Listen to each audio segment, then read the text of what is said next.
ആ ഒരു വീട്ടിൽ നിൽക്കുന്ന സമയത്ത് രണ്ടുപേരും അവരുടെ വഴക്കുകളൊക്കെ മറന്ന് സംസാരിച്ചു തുടങ്ങുന്നുണ്ട്. ഒരാളുടെ പേര് ഹേലി എന്നാണ്, മറ്റേയാളുടെ പേര് ആനി എന്നും. രണ്ടുപേരും ഒരേ ദിവസമാണ് ജനിച്ചതെന്ന് അവർ പറയുന്നു. ആനിക്ക് അമ്മ മാത്രമാണുള്ളത്. ഹേലി ആണെങ്കിൽ അച്ഛന്റെ ഒപ്പമാണ് താമസിക്കുന്നത്. കുറച്ച് കഴിഞ്ഞ് ഹേലി തന്റെ അമ്മയുടെ ഫോട്ടോ ആനിക്ക് കാണിച്ചു കൊടുക്കുന്നുണ്ട്.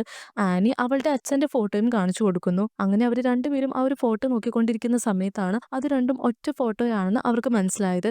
അങ്ങനെ അവർ ഇരട്ടകളാണെന്ന് അവർ തിരിച്ചറിയുന്നു. അവരുടെ രണ്ടുപേരുടെയും കഴുത്തിൽ ഒരേപോലെയുള്ള ലോക്കറ്റും ഉണ്ടായിരുന്നു. പരസ്പരം ഇവർക്ക് രണ്ടുപേർക്കും അച്ഛനെയും അമ്മേനെയും കാണണമെന്ന് ആഗ്രഹമുണ്ടായിരുന്നു. അതുകൊണ്ട് തന്നെ അവർ പരസ്പരം വീട് മാറി പോകാൻ വേണ്ടി തീരുമാനിക്കുന്നു. അതിനുവേണ്ടി ഹേലി ആനിയുടെ മുടിയെല്ലാം വെട്ടി അവളുടെ പോലെ തന്നെ ചെറുതാക്കി കൊടുക്കുന്നുണ്ട്. അവളുടെ കാതും കുത്തി കൊടുക്കുന്നു. അവർ രണ്ടുപേരും വ്യത്യസ്ത സാഹചര്യങ്ങളിൽ ജീവിക്കുന്നത് കൊണ്ട് തന്നെ എങ്ങനെയൊക്കെയാണ് അവർ വീട്ടിൽ പെരുമാറുന്നതെന്നും ആരൊക്കെയാണ് വീട്ടിലുള്ളത് അങ്ങനെ എല്ലാ കാര്യങ്ങളും അവർ സംസാരിക്കുന്നു. അങ്ങനെ അവരുടെ സമ്മർ ക്യാമ്പ് അവസാനിച്ച ശേഷം ഹേലി ആനിക്ക് പകരം അവളുടെ വീട്ടിലേക്കും ആനി ഹേലിയുടെ വീട്ടിലേക്കും പോകുന്നു.